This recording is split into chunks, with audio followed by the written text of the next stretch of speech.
Para pejuang Brigade Pasukan Khusus ke-16 menunjukkan secara langsung bagaimana pembersihan benteng Ukraina terjadi di daerah Sinkovka.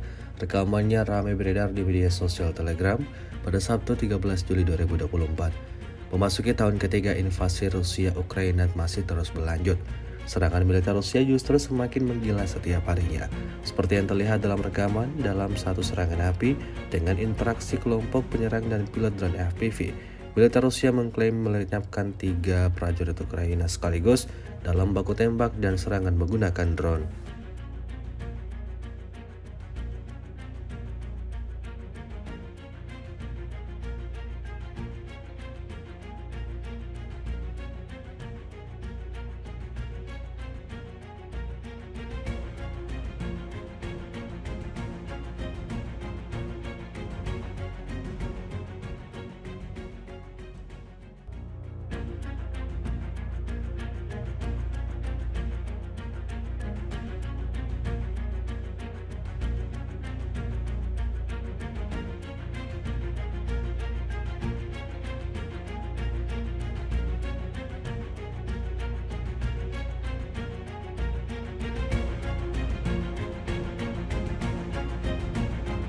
Download Tribun X sekarang, menghadirkan lokal menjadi Indonesia.